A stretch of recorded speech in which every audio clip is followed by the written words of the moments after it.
Hola chicos, hola chicas, bienvenidos a un nuevo podcast de Sentas Fisiosalud. Hoy tenemos el gusto de estar charlando una mañana de viernes con David Muñoz, fisioterapeuta, residente y trabajando ahora mismo en Madrid y especializado en el área de suelo pélvico dentro de la fisioterapia. O sea que David, bienvenido al podcast y bienvenido a este espacio. Si quieres saber más sobre salud, este es tu sitio. Te damos la bienvenida a Slow Therapy Talks, el podcast de Senta ¿Cómo estás? Fisiosalud. Antes que nada. Bien, pues de momento bien, cada día más calvo, como puedes ver. Esto de la fisioterapia que más de lo que parece, pero bien, con muchas ganas y energía de seguir dedicándonos a esta profesión y de seguir creciendo como profesional, igual que vosotros seguro. Así Ujú. que, Qué bien. bien, qué bien. David, preséntate un poquito, es decir, cuéntanos un poquito de tu trayectoria rapidillo y ya entramos en materia para Venga. ofrecer información a la gente. Bueno, pues como ya sabes tú, Leo, soy de tu promoción, estudiamos juntos la carrera, terminamos en el 2017 y ahí aprendimos el mundo, yo creo que en general que todos emprendemos, ¿no? O bien comienzas con un policlínico, una clínica privada, te dedicas a la traumatología, la neurología, geriatría, tocas todos los palos hasta que poco a poco vas descubriendo lo que realmente te gusta. A raíz de ahí me formé con un máster en fisiología del ejercicio, me dediqué a terapias invasivas, me dediqué a especializarme en ecografía con la europea y después de todo este proceso pre-COVID ya comencé la formación específica en el suelo pélvico y desde entonces me dedico a esto y como apartado final un añadido de dermatofuncional. Así que más o menos la trayectoria desde el 2017 a día de hoy le estamos dando a tres palos principales, como podría ser la traumatología principal, donde intento englobar sobre todo por la experiencia que tengo de trabajar con especialistas, tanto traumatólogos, neurocirujanos y otros compañeros que se dedican al sector de columna. Pues podemos decir eso, que me dedico gran parte a columna, el suelo pélvico y bueno, lo que venga viniendo, al igual que las tortícolis y los esguinces repentinos de tobillo. Ujú, ujú, ujú. Interesante.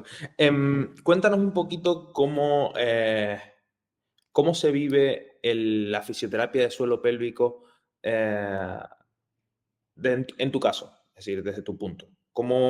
¿Qué sensaciones tienes o cómo es tu trabajo en el día a día en esta área? Yo me encantaría expresarlo desde el punto de vista de motivación para el suelo pélvico, porque somos muy pocos chicos los que nos dedicamos a esto y yo creo que para poder entenderlo tenemos que buscar el trasfondo del porqué. Yo me dediqué a esto porque creo que es una de las pocas ramas que tiene la fisioterapia donde se tocan, por así decir, todos los palos de la salud. Hay un componente emocional, social, físico y mental. Entonces, sí es verdad que lo vivo con mucha intensidad y empatía con todas las personas que han venido a consulta, porque poniendo ejemplos muy particulares, como puede ser una prostatitis, como puede ser cualquier caso de incontinencia urinaria, no solamente ayuda físicamente para reducir los síntomas o que se encuentren mejor en su día a día, sino a lo mejor puedes conseguir mejorar la salud sexual de esa pareja o que pueda salir a tomarte unas cañas con los colegas. Entonces, me parece un apartado de la fisioterapia bastante profundo, donde creo que no todos tenemos la misma capacidad no solo empática, sino, por así decir, las ganas de meterte en este sector, porque toda persona que viene a consulta por el suelo pélvico, hay un trasfondo emocional brutal. Entonces, si no consigues establecer una confianza plena con el paciente, es muy difícil que, por un lado, confíen en ti y por otro, que consigan avanzar.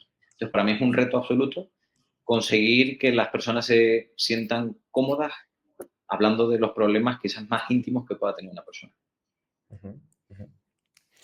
Yo creo que hasta hace no mucho las mujeres quizás que es lo que más se ha podido escuchar, pero no digo que los hombres no lo padezcan, tenían que estar escondidas, no podían quejarse, no tenían derecho a contar sus problemas porque era una vergüenza y demás.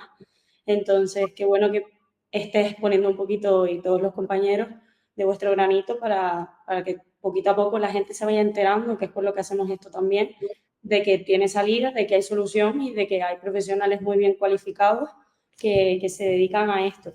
Yo te quería preguntar qué dificultades has contado que es muy difícil, me lo puedo imaginar, pero más o menos cuenta un poco las dificultades que tú ves o que más te cuesta abordar con este tipo de pacientes.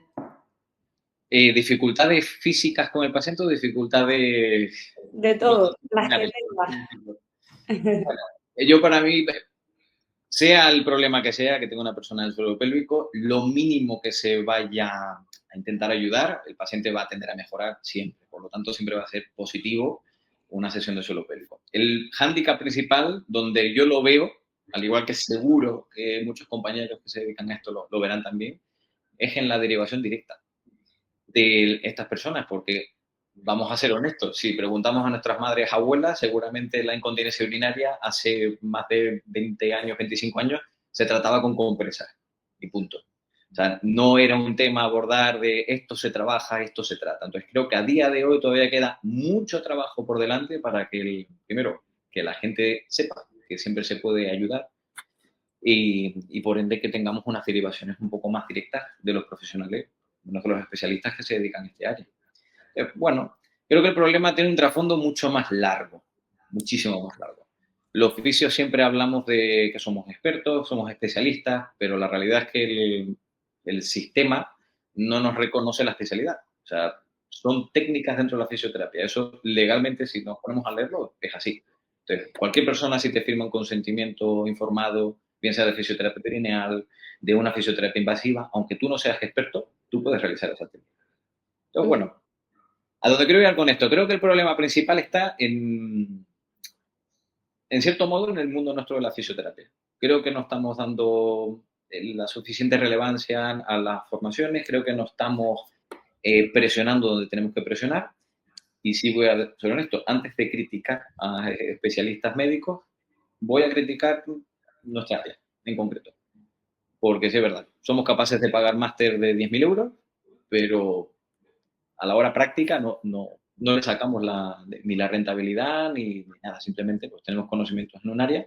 Entonces creo que el principal hándicap es que sí. Entonces, ¿qué nos hace expertos? ¿Qué nos hace especialistas? Una formación, un curso, la experiencia, el contacto con el especialista que es el que te deriva. Entonces, para no liarme mucho, creo que el foco principal está en la educación sanitaria de la población y, por otro lado, en la falta de cohesión en los equipos multidisciplinares, porque realmente a día de hoy no existe, por lo menos en el área privada, si no tienes una especie de conexión económica o cualquier otro factor con un especialista, pues ni te van a derivar y es muy probable que tú no acabes derivando a compañeros porque no sabes lo que hacen.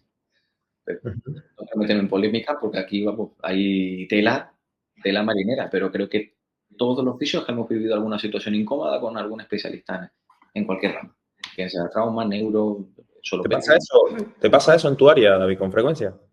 Me pasa en mi área con frecuencia, sí, yo creo que más por el desconocimiento de lo que podemos hacer realmente. Te pongo un ejemplo.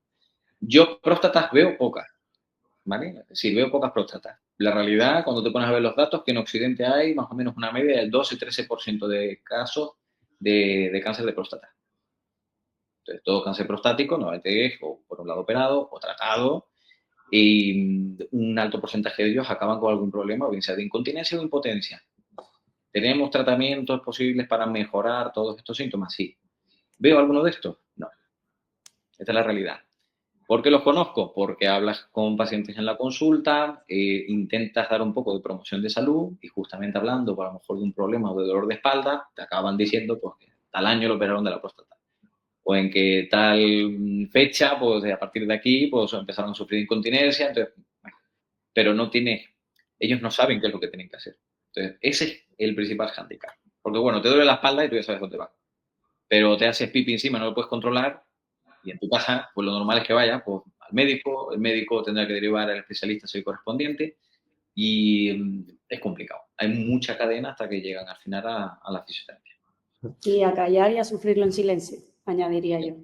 ¿Y qué crees que podemos hacer, no? ¿Qué crees que podemos hacer, aparte de estas cosas que estamos haciendo, ¿no? ¿Cómo crees que se puede un poco revertir esa educación, esa situación? O sea, a través de la educación ¿no? De todo lo que es la promoción de la salud desde nuestro punto, ¿no? Pero, ¿qué más? Siempre, ¿Algo más? Sí. yo creo que la clave de todo, como en esta vida, es la prevención. O sea, la prevención no siempre está en no te agaches. No. Yo creo que debería haber alguna especie de formación sanitaria previa, donde tú sepas a qué profesional acudir en función de lo que te ocurre. Lo que pasa con esa rama, pues, bueno, como una vez más, temas burocráticos, legales y toda esta historia. No es lo mismo la pública que la privada. O sea, literal. O sea, tú en la privada puedes jugar como quieras, no derivas a especialista como tal por potestad legal, pero sí como consejo directo, ¿no? O sea, si te viene una persona, ¿por qué te va a venir una persona a consulta antes de ir al médico? O sea, decir, ¿por qué? Pues porque sabe, que, lo dicho, que si le duele la espalda, pues va al fisio porque ha ido alguna vez o conoce a alguien que ha ido. Pero después tienes un sector que le duele la espalda y va al médico. Y el médico a lo mejor pues, le manda la pastilla y reposo, no te muevas y poco más, ¿no? Entonces, la educación sanitaria yo creo que entra desde ahí, el saber realmente qué es lo bueno, qué es lo malo. Tiene que haber un apartado que lo conozca el paciente, pero creo que tiene que haber esa cohesión de grupo entre médicos, fisios, psicólogos, muy útil. O sea, es decir, ya nombramos todas las ramas donde nos dedicamos a la calidad de vida de los pacientes. Claro. Así que, promoción de salud, la prevención educando a la población y no solo la población media, sino los propios especialistas, incluyendo nosotros. A nosotros, nosotros derivamos al médico, que normalmente es médico de cabecera, o si es algún tema de traumatología y ya está en seguimiento, recomienda con informe que lo valore el especialista y demás. Pero creo que nos faltan abordar muchos más conocimientos teórico-prácticos, tanto los fisios como los otros especialistas, para que haya mejor cohesión. Ese sería un poco el resumen desde mi punto de vista. Súper, súper interesante. En cuanto al trabajo en suelo pélvico, David, ¿cuánto dirías tú que es en cuanto a porcentaje? Por ejemplo, en un porcentaje imagínate un caso clínico, un paciente, ¿cuánto dirías tú que es intervención por parte del fisio o cuánto dirías que es trabajo del paciente de manera activa? No sé si me entiendes la pregunta. Sí, perfectamente. Va a depender mucho del caso por el que venga. O sea, yo ¿Vale? dentro del suelo pélvico anclaría en dos cosas principales. O sea, una cosa es dolor y otra cosa son las incontinencias.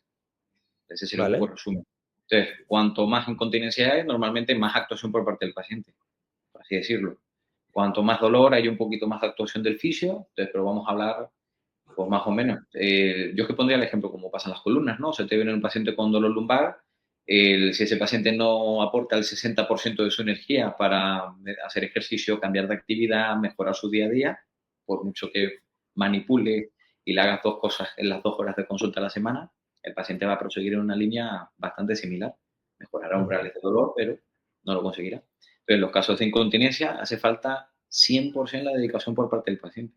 Pues yo muchas veces valoro, les doy la responsabilidad absoluta. Si hay un tono mínimo en el suelo pélvico que ellos sepan controlar, intento darles feedback para que entiendan cómo es la contracción del suelo pélvico real.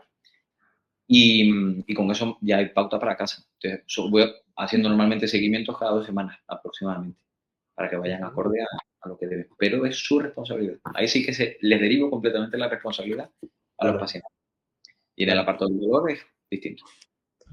Yo creo que a lo mejor desde tu punto o desde el punto de suelo pélvico, quizás el tema de la desinformación o de que es una zona que a lo mejor no está socialmente tan conocida, ¿no? Como un dolor cervical, un dolor de espalda, quizás a lo mejor, o es una teoría mía, ¿no? Una hipótesis mía, se tiene una facilidad porque el paciente no tiene ninguna idea de cómo se suele tratar estas cosas, ¿no? En cuanto a adherencia al tratamiento, no sé si me entiendes.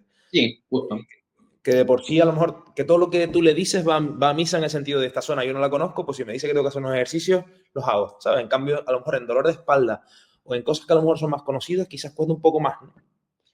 Yo ahí le daría un poco la vuelta a la tortilla. Fíjate qué curioso, y es que yo te lo he hablado también con otras compañeras, el perfil de suelo pélvico suele ser un perfil que anula mucho la cita.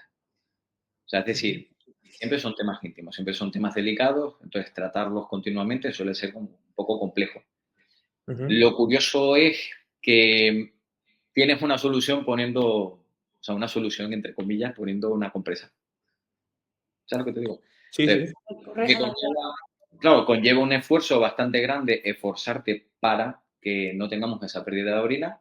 Entonces, hay veces que la desmotivación aparece y la gente opta en un montón de ocasiones a poner una compresa y listo. En caso de hombre, conozco el profesional, no voy a decir quién es, ni mucho menos, pero sí conozco personas que trabajan en su día a día acompañar esto. Y los de que están alrededor no lo saben.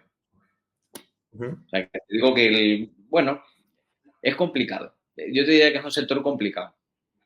Lo importante es eso, que entiendan la relevancia de la constancia en el trabajo. O sea, que hay que intentar ser constante día a día para poder conseguir resultados. Y bueno, pues como pasa con muchas veces, pues la frustración llega, pues, mira, los casos de las próstatas, cuando a ti te operan la próstata, si tienen que hacerte una prostatectomía radical, lo normal es que en principio estés con una incontinencia urinaria, lo normal, porque depende cómo te operen, pero vamos a poner como una media global, lo normal es que estés unos meses perdiendo orina. Entonces, en esos meses, claro, tú te esfuerzas, trabajas y demás, pero si no lo consigues, al final acabas frustrado y normalmente la gente pasa de los ejercicios. O sea, los ejercicios normalmente se pautan como unas 3 veces al día al inicio, un total de 3 series, se van pautando X número de repeticiones, tanto contracciones rápidas y lentas. Cuando se mantiene ese perfil los X días, la gente como busca estar bien en 5 días, si en 5 días no consiguen ningún tipo de mejora, empieza la desmotivación. Por eso te digo, la adhesión al tratamiento va a depender mucho del avance inicial. Si el paciente mejora en esas primeras semanas, va a tener una adhesión al tratamiento bastante buena y se consiguen unos resultados bastante óptimos. Pero si es una persona, por ejemplo, más tímida, que le cuesta hablar, que ves que le obligaron, entre comillas, a venir, le pautan los ejercicios, lo hace o no lo hace, ese te va a acabar anulando en cuestión de un par de semanas. Y al final le es más fácil llevar el pañal. Por eso es complicado. Claro. ¿Cuánto de ese anular es, no voy a decir culpa, pero trabajo nuestro? En el sentido de conseguir nosotros que esa persona se adhiera de algún punto, ¿no? O sea, porque yo a Bueno, veces me pregunto mucho en clínica de decir, ¿hasta qué punto el paciente no está haciendo las cosas como yo creo que debería porque él no sabe, o porque yo no logro transmitirle la importancia de esto, ¿no? ¿Sí me entiendes?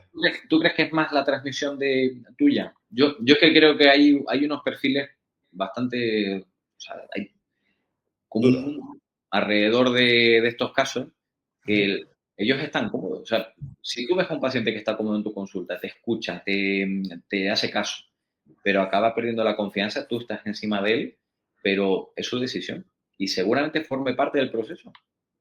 O sea, puede que después desaparezca 3 meses y a los 5 meses aparezca de nuevo y sea el momento ese de empezar a trabajar. Claro.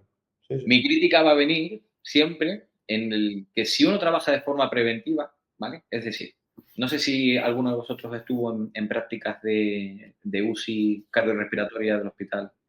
No. Vale. Pues el protocolo que se llevaba en la UCI cardiorrespiratoria, pues antes no se hacía ningún tipo de ejercicio, antes estoy hablando de muchísimos años atrás. Y mucha gente fallecía por el postoperatorio. Hasta que de repente vieron que por un simple protocolo al final, ¿por qué? Porque se perdía una capacidad ventilatoria bastante alta. O sea, si no me equivoco, era más del 50% la capacidad ventilatoria una vez te abrían el tórax. Entonces, si tú no manejabas un mínimo de volumen por respiración, claro, no eras capaz de soportar el postoperatorio y mucha gente fallecía. Ahí nos metieron a nosotros después. Que parece que estamos de moda también dentro de la respiratoria por el COVID, pero realmente no. O sea, la fisiorrespiratoria lleva atrás mucho calibre. Que creo que habéis entrevistado Sí, a a alguien respecto a este tema. Pero es el ejemplo claro. ¿En qué cambió los postoperatorios de cardiorrespiratoria? En que se empezó a hacer un protocolo previo a la cirugía. Eso sí empezó a ser interesante. Entonces, 2 meses antes de la cirugía ya el paciente empezó a hacer ejercicios para aumentar su capacidad ventilatoria. Lo que yo busco en la fisioterapia es lo mismo previo a las cirugías que se tengan que hacer o previo a las intervenciones. Si tú no sabes contraer tu suelo pélvico, si tú no tienes control en tu suelo pélvico antes de que te operen una próstata, después es muy jodido. Por lo tanto, va a ser mucho más complicado conseguir que controle ese tono. Lo mismo puede pasar si te tienen que sacar el útero. Lo mismo puede pasar con cualquier tipo de intervención en el suelo pélvico, porque hay una tasa alta de donde sufres incontinencia. Si tú tienes control motor previo y tú ya sabes lo que tienes que hacer, vamos, la inversión en la fisioterapia va a reducir y lo bueno es que va a aumentar en el previo. O sea, ahí es donde realmente sería interesante para que no ocurra esto, para que no ocurra con pacientes meses después, cuando ya está hundido, deprimido, que no puede mantener relaciones con su pareja porque no se le levanta, porque no puede aguantar su pi, Claro, tienes una persona que ha cambiado su matrimonio, que ha cambiado su entorno laboral, que ya no puede ir a tomarse unas cañas con los colegas tranquilamente porque a las 2 cervezas ya se están dando encima y se tiene que cambiar el pañal. O sea, es decir, eso es, ahí ya te respondo, Leo, con lo del tema de ese mundo que engloba alrededor de ese paciente que cuando viene. Entonces, yo sé que ellos lo intentan, pero todo eso que está alrededor repercute muchísimo en esa adhesión al tratamiento. O sea, al Claro, final, el componente emocional, siempre recomiendo la parte de psicología en estos casos. Siempre. Porque sin eso estamos en gran parte jodidos. Y uno puede ayudar, pero no somos psicólogos, mucho menos. Entonces ahí sí que prefiero muchas veces derivar y cuando sea el momento, el tiempo, ya actuamos. Porque sí es verdad que cuando ya pasa toda la tormenta, da igual trabajar a los 5 meses que a los 7. Esa es la realidad. claro. Qué profundo hemos llegado, ¿no? Ujú. Yo veo muchas similitudes al final con el trabajo que yo hago sin ser especialista en ese campo, ni mucho menos. Pero veo muchas similitudes en lo que estás comentando en cuanto a la falta de prevención, la frustración o la falta de confianza por parte de los pacientes cuando vienen ya en su tercera, cuarta sesión y quizás no han encontrado la mejoría que ellos esperaban. Es difícil también, me imagino, si nos ponemos en el lugar de la persona en la que ha cambiado mi vida social, ha cambiado mi vida pues, laboral porque estoy incómodo en el trabajo, estoy incómodo en todos los ámbitos de mi vida. Ya he puesto de mi parte para estar donde no me apetece estar, porque al principio o a priori a no todo el mundo le gusta ir al fisio. Es como quizás con los dentistas, ¿no? A no todo el mundo le gusta ir al dentista y poco a poco se ha ido mejorando también. Entonces, bueno, al fisio sí que es verdad que se le tiene un buen concepto a priori, pero no todo el mundo lo disfruta porque al final, creo que lo has comentado tú, Leo, también es un entorno donde a veces destapamos la mierda, con perdón, la basura, las cosas feas, nos adentramos en un mundo de inseguridades donde nos sentimos mal y me pongo en el lugar del paciente y yo creo que no es fácil tampoco para ellos y pues por eso también quizás el motivo de las anulaciones, de la falta de adhesión y demás.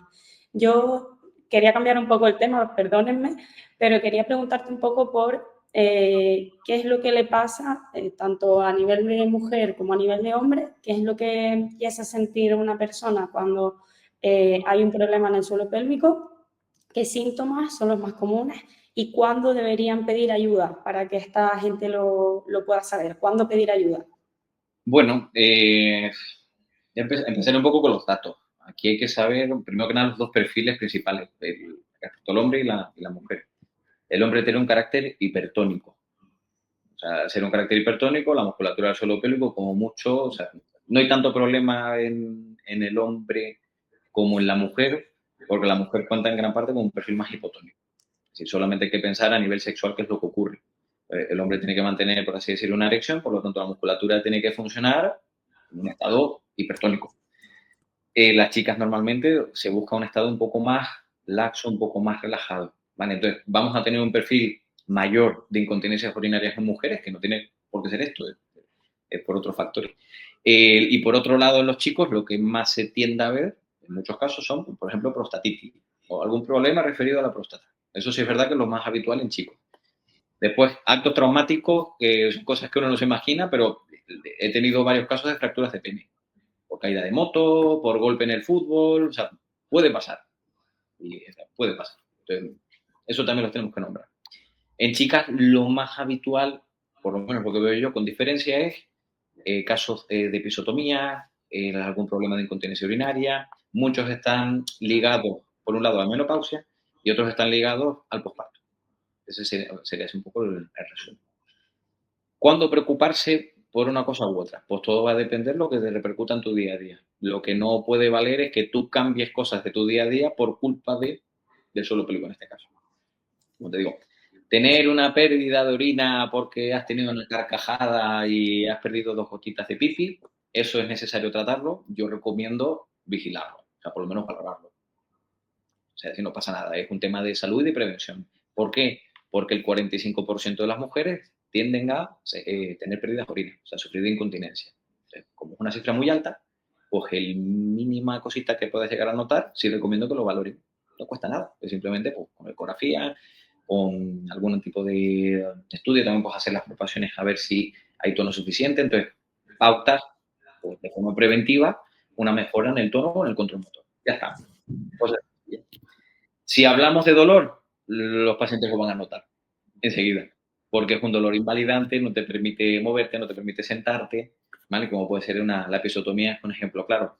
Hay un corte, el corte pues depende del grado de desgarro que se haya podido generar y en dónde te hayan cortado, si se ha tocado tejido nervioso o no se ha tocado tejido nervioso, te acabas con hipersensibilidad, no mantienes relaciones sexuales como antes, no lubricas como antes, y en el caso de los chicos, pues si sufres tienes que pasar por un quirófano, el dolor no es lo más habitual, pero si nos enfrentamos a las incontinencias o cirugía y la impotencia. Así que, bueno, cualquier cosita que tenga que ver con el dolor o primeros signos de incontinencia urinaria, es recomendable echar un vistazo y ver. Eso no cuesta mucho. Así que no sé si te resuelto la pregunta, Sí. pero Muy bien. por ahí, por lo menos lo que creo yo. Súper, súper. David, pasamos a la segunda parte. Cuando hablaste o te presentaste, hablaste o nombraste la palabra dermatofuncional. Sí. Cuéntanos un poco, explícanos un poco qué es eso. Vale, en dermatofuncional, o sea, cuando terminé la formación de suelo pélvico, donde estaba trabajando allí en Tenerife, nos estamos dedicando también al tratamiento con Indiva.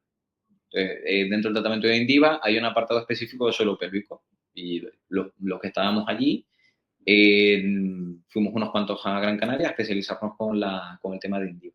Tratamientos específicos, lo he dicho, para el tema del suelo pélvico. ¿Qué pasa? Que ahí todos nos hemos dado cuenta, los que hemos trabajado con Indiva, que hay como una especie de nexo de unión en tratamientos estéticos y no estéticos, ¿vale? O sea, está la cosa como ligada.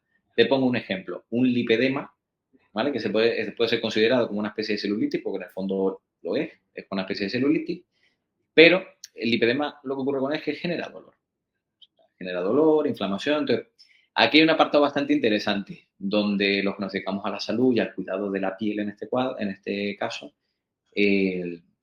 muchos nos dedicamos al suelo pélvico, es bastante curioso, ¿vale? Porque le damos mucha importancia a la piel.